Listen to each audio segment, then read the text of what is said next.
దేవుని పరిశుద్ధ నామమునికి మహిమ కలుగును గాక. ఈ వీడియో వీక్షిస్తున్న ప్రేక్షకులందరికీ క్రీస్తు శ్రేష్టమైన నామం పేరిట నా హృదయపూర్వక వందనాలు తెలియపరుస్తున్నాను.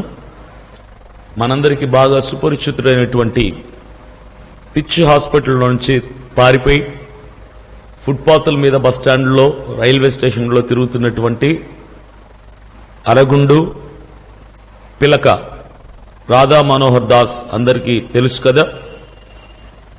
ఈ పిచ్చి కుక్క కొన్ని మాటలు మాట్లాడుతూ ఒక ఇంటర్వ్యూలో తను కొన్ని మాటలు మాట్లాడుతూ అర్ధాంతరంగా బుక్ అయిపోయాడు అందరికీ.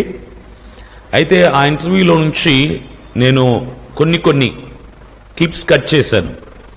క్రైస్తవుల గురించి ఆయన మాట్లాడినటువంటి కొన్ని మాటలు నేను కట్ చేశాను. అయితే ఒక్కొక్కటిగా నేను వాటన్నిటిని మీకు మీ ముందుకు తీసుకొని వచ్చే ప్రయత్నం చేస్తున్నాను. మొదటిగా ఆయన ఇంటర్వ్యూలో మాట్లాడిన మాట ఏంటో మీరు చూడండి, వినండి, తర్వాత నేను మాట్లాడతాను. మీ మతం మీకు గొప్ప, క్రైస్తవులకు క్రైస్తవ మతం గొప్ప, ముస్లింలకు ముస్లిం మతం గొప్ప. మనం అదే చెప్తాం. గొప్ప అంటే ఎట్లాగా? అలా అనే దరిద్రులే వాళ్ళు. మనం అనట్లేదుగా, మనం అనట్లే. మీరు మంచి అని చెప్పుకోవడంలో తప్పు లేదు. ఎదుటి మతాలు క్రైస్తవ మతమే కాదు ముస్లిం మతం ఎందుకు కించపరుస్తున్నారు? ఎవరు కించపరుస్తున్నారు? వాళ్ళు కించపరుస్తున్నారు, మేము రియాక్ట్ అవుతున్నాం. విన్నారు కదా. ఈ రాధా మనోహర్ దాస్ ఏమంటున్నాడంటే, ఆ ఇంటర్వ్యూలో అతను అడుగుతున్నాడు, భాను గారు మీరు ఇతర మతాలను ఎందుకు కించపరుస్తున్నారు? ఒకవేళ మీ మతం మీకు గొప్ప అయితే ఆ మతాన్ని ప్రచారం చేసుకోండి, కానీ ఇతర మతాలని ఎందుకు కించపరుస్తున్నారు? ముస్లిం మతాన్ని, క్రైస్తవ మతాన్ని మీరు కించపరచాల్సిన అవసరం ఏంటి అంటే, ఈ పిలక దాస్ అంటున్నాడు, పిచ్చి దాస్ మాట్లాడుతున్నాడు, లేదు వాళ్ళే మమ్మల్ని కించపరుస్తున్నారు, క్రైస్తవులు వాళ్ళని కించపరుస్తుంటే మేము రియాక్ట్ అవుతున్నాము, మేము స్పందిస్తున్నాము అని ఆ పిచ్చి దాస్ మాట్లాడుతున్నాడు.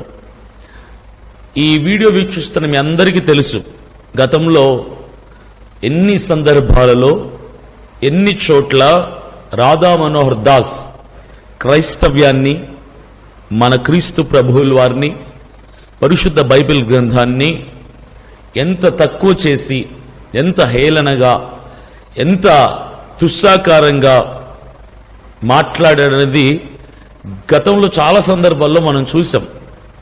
ఇప్పుడు ఇక్కడ వీడు నోరు ఉంది కదని చెప్పి అబద్ధాలు మాట్లాడుతున్నాడు. నీచుడు, పనికి మాలిన వాడు ఏమంటున్నాడు? వాళ్ళే మమ్మల్ని కించపరుస్తుంటే మేము రియాక్ట్ అవుతున్నాం అంతే తప్ప క్రైస్తవుల్ని మేము ఎప్పుడు కూడా కించపరిచి మాట్లాడలేదు. చక్కటి ప్రశ్న అడిగాడు ఆయన ఇంటర్వ్యూ చేస్తున్న అతను. మీ మతం మీకు గొప్ప అయితే మీ మతాన్ని ప్రచారం చేసుకోండి, కానీ ఎదుటివాడి మతాన్ని కించపరచాల్సిన అవసరత ఏంటి? Exactly correct point. క్రైస్తవులమైన మేము, సేవకులమైన మేము, మా యేసయ్య మాకు గొప్ప, మా దేవుడు మాకు గొప్ప, మా భావం, మా సిద్ధాంతాలు మాకు గొప్ప, మా గ్రంథమైనటువంటి పరిశుద్ధ బైబిల్ గ్రంథం మాకు గొప్ప. మా గ్రంథాన్ని, మా దేవుణ్ణి, మా క్రీస్తు ప్రభుల వారిని మేము చాటి చెప్పుకుంటాం. ఎంత ఘనముగానైనా, ఎంత వేగముగానైనా, ఎంత బిగ్గరగానైనా ఆ హక్కు చట్టం, రాజ్యాంగం ప్రతి భారత పౌరుడికి కల్పించింది.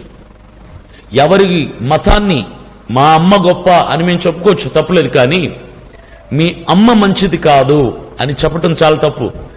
ఈ రాధా మనోహర్ దాస్, ఈ పిచ్చి పనికిమాలిన వాడు ఎన్ని వందల వేల సార్లు తన గ్రంథాన్ని గురించి ఘనంగా చెప్పుకోవటం మానేసి క్రైస్తవుల గురించి నోరు పారేసుకోవడం ఎన్నిసార్లు మనం చూసాం, ఎన్నిసార్లు మనం స్పందించాం, ఎన్నిసార్లు క్రీస్తు ప్రభుల వారిని హేళన చేసి రెండు చెక్కల మీద వేలాడేవాడని, చున్ని వేసుకునేవాడని, ఎండిపోయిన శవమని, ఎడారి మతాలు అని ఇలా వ్యంగ్యంగా గేలి చేస్తూ ఎన్ని సందర్భాల్లో మాట్లాడినా అదే నోరు ఇప్పుడు అంటున్నాడు, మేమెప్పుడు ఎవరిని మాట్లాడలేదు కించపరిచి, వాళ్ళే మాట్లాడారు.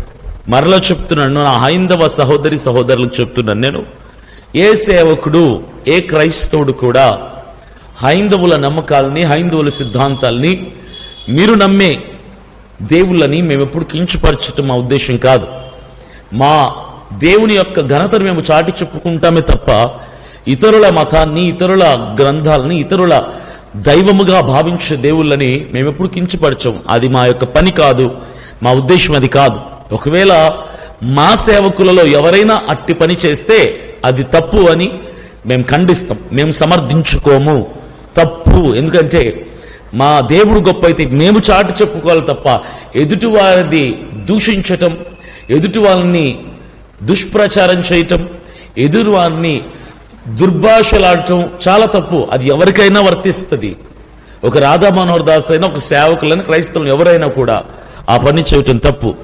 కాబట్టి రాధా మనోహర్ దాస్కి నీకు మరలా హెచ్చరిస్తున్నాను, దయచేసి బుద్ధి తెచ్చుకో. ఇప్పటికైనా బ్రతుకుని మార్చుకునే ప్రయత్నం చేయి. ఇప్పటికే చాలా సందర్భాల్లో నోరు ఇష్టానుసారంగా పారేసుకున్నావు. మరి ధైర్యం ఉంటే ఇక్కడ మాట్లాడొచ్చు కదా. ఎందుకు మాట్లాడలేకపోతే ఎందుకు చెప్తున్నావు అబద్ధాన్ని? నిజాన్ని ఎందుకు దాచిపెడుతున్నావు? అవును నేను మాట్లాడాను అనొచ్చు కదా. నువ్వు చేసే పనేది, నువ్వు లేచిన దగ్గర నుంచి పడుకునే వరకు 24 గంటలు ఈ పని క్రైస్తవుల్ని తిట్టడం, డబ్బు సంపాదించుకోవడం, బైబిల్ని తిట్టడం, డబ్బు సంపాదించుకోవడం. బ్రతుకు తెరువు కోసం వచ్చావు నువ్వు మతంలోకి. బ్రతుకు తెరువు కోసం కాషాయ వస్త్రాలు వేసుకున్న పనికి మాలిన వెధవవి నువ్వు. నెత్తిన ఒక పిలగ పెట్టుకున్నంత మాత్రాన మత పెద్దవి, మత గురువు అయిపోతావు నువ్వు.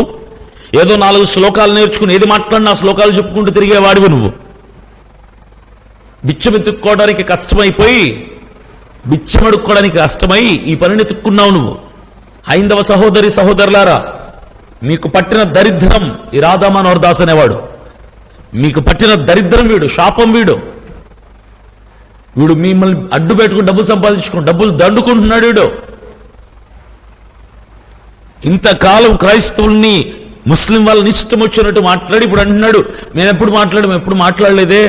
వాళ్ళే మమ్మల్ని మాట్లాడారు, మేము ఎప్పుడు మాట్లాడలేదు. మేము చెప్తున్నాం, ఒక సేవకుడు నేను చెప్తున్నాను, ఎప్పుడు నేను మీ గ్రంథాలని, మీ దేవుళ్ళని ఎప్పుడు తూలనాడలేదు, ఎప్పుడు నేను దుర్భాషలాడలేదు, ఎప్పుడు దుష్ప్రచారం మీకోసం చేయలేదు.